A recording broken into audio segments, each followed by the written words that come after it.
I'm not authorized to go get water? Alright, I work in the boat industry as an engine tech and parts painter. The company I work for is quite old and the building I work in is even older. The heating system is trash and we really lack anything in the way of air conditioning.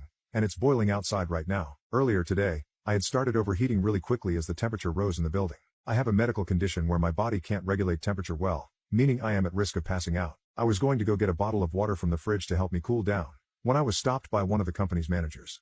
Let's call him Kyle for this story. Kyle, where are you going? Me, I was only going to go get some water. Kyle, you're supposed to be working right now. You can get the water during the coffee break. Me, I don't think you understand that I can actually be in danger from this heat right now. So, could I please go get one bottle of water? Kyle, no, you're not authorized to leave your work before the clock strikes. Now shut up, and get back to work. Me, roger that. Keep in mind that this conversation was held in front of my coworkers. Cue malicious compliance. I got back to work, making sure to put on some extra coal, just to make sure I made up for lost time. Basically I was forcing my body into shock and heat stroke was just around the corner. Fast forward around 30 minutes, I had to tell my coworkers through my strained breath that I don't feel too good, which was actually even worse now, as I was working on deck of one of these boats, give or take 3 meters above the floor. When I made my way towards the ladder to climb down I only got out a very strained "oh crap" as I fell off the back, and was headed straight for the concrete floor below me. Lucky for me, some coworkers reacted fast enough and managed to catch me before my head was split open on the floor. I woke up in an ambulance around an hour later. The EMTs were checking my vitals and were actually helping me. My boss came up to the door and asked me what happened. I told him exactly as I told you guys, and I also told him to check with my coworkers if he didn't believe me. Long story boring, I was brought to the hospital for a checkup just to make sure I actually didn't suffer any kind of trauma from the fall. A buddy of mine came with me to make sure I got there and back safe. A few hours passed, and my buddy got a call. He picked it up, and it was Kyle. My buddy handed me the phone, and I heard Kyle on the other end apologizing for actually almost getting me killed. The short version is that he was heavily reprimanded for what he told me and was put on watch. Didn't lose his position though, so I guess I didn't fully win. But he was liable for the medical compensation for my situation. I did forgive him, and just to rub it in a bit, I just had to ask him, am I authorized to get water next time? And my buddy just laughed. Edit, I already got OSHA on the line and they're launching an investigation into this. So, if nothing else, I just made Kyle's week even more horrible. Have you ever dealt with a homewrecker? Back in 2008 I was in my sophomore year of college at a pretty huge art school in San Francisco. I was recently single, 26F, and definitely trying to mingle with a couple of the 20-something dudes in my classes. New singleness also meant I was looking for some new girlfriends to have single ladies night out instead of being the third wheel around the city.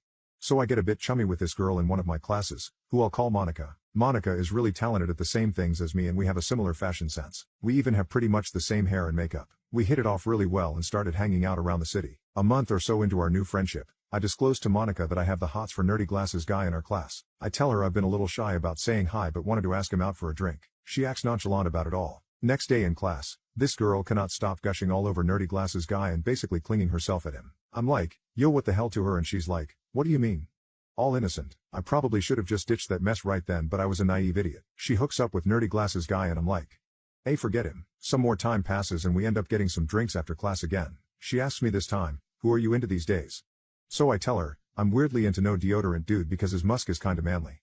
This is true, but also a test. I have a feeling she's just a homewrecker looking to step in on every crush on my radar. Lo and behold, Monica ends up hooking up with no deodorant dude a week later. I only found out because I actually got the nerve up to flirt with him and ask if he's seeing anyone. He says Monica and I have a little thing that's new or whatever. I was furious underneath the placid, calm acceptance. Meanwhile, another dude in our class and I have become art brothers. I'll call him Burning Urine. I'm not really into burning urine, but we hang out after class and work on art projects together. While talking, he tells me his pee has been burning for a couple days and he's probably got the clap again. He's a real piece of work and constantly cheated on his girlfriend whenever they'd fight. So he says they got into an argument and he went and slept with a real hot mess and now his PP is sick. Of course, I went ahead and asked Monica out for drinks that very night. I gushed about how Burning Urine was so hot and I wanted to date him and blah blah blah. I really made it sound like I was about to have all his babies. I knew this girl could not resist. Long story short, she starts dating Burning Urine pretty much immediately. Like within days. So not only has she slid into my crush zone, but she's homewrecking things for Burning Urine's actual girlfriend. Look, he's no saint either, but he didn't go out of his way to steal my dudes. Time goes on and I cannot believe the drama explosion going on here. I'm getting the play-by-play from both sides and it was too good. Monica tried to steal him away from his girlfriend one night by moving into his apartment without asking. She arrived with a suitcase of her belongings and started setting up camp in Burning Urine's place. Seizing the opportunity, he sleeps with her like crazy, talks her into butt stuff. She tries to get into cuddle mode,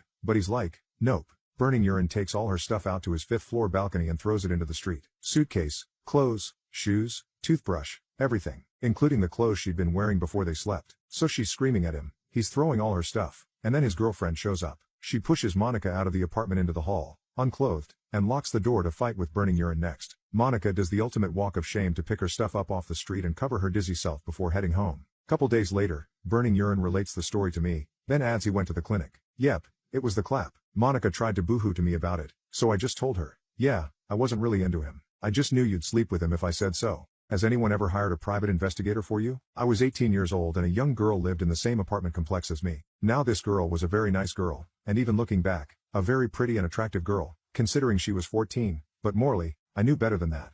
I would often hold small events, barbecues, gaming competitions, basketball tourneys, etc., for preteens and other teens because it was better getting on dope, or hanging out at some of the CDA holes around town that some kids thought was cool at that time. At first, the parents were understandably skeptical, but who wouldn't be? A young, unlicensed adult was putting out his own money to put on social events for young adults and teens. Anyone would have thought I was a creep, but once I started engaging the parents and earned their trust, they started helping me by sponsoring the events, if you will. The only reason I did any of this is because our local rec center had closed down. I used to love that place, but funding, budgets, blah blah. We all became very close. Parents were telling me they were connecting with their kids again, all that good stuff. I felt great, until it got real. This is what started the stress train that adulthood has brought thus far. So this girl knocks on my door. I had canceled the games that day because of torrential downpour, but I answered and she was hurt, eyes black, clear bruises, and in tears.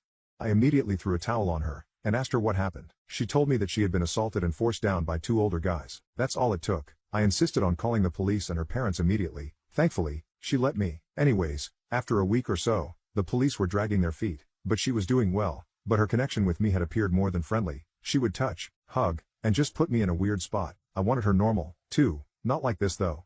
She even had attempted to come on to me once, but I politely said there was no way it could happen, as I didn't want any trouble for either of us. There wasn't any discomfort after that. Surprisingly, things were returning to normal. Finally, she knocked on my door after about a month after the incident and informed me that the two guys that did things to her had been stalking and following her again almost every day. I decided that I should act, because the law wasn't in my eyes, but looking back now, I would have sought more help rather than take it into my own hands.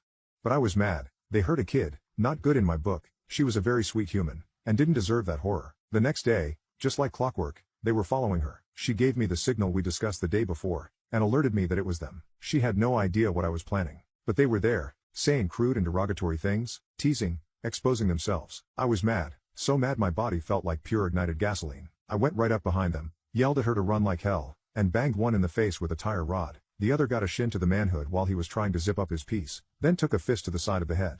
Since I had no cell phone, I let out a scream for help. No sooner had I yelled, someone came running up next to me saying he saw it all.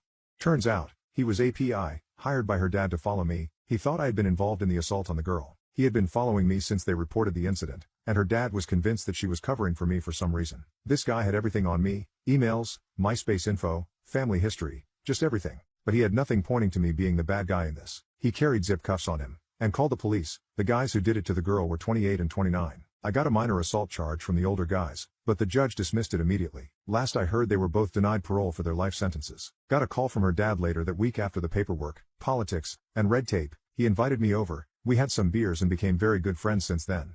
He's a good man, was just looking out for his little girl. He still buys me a beer whenever I go back home for any reason.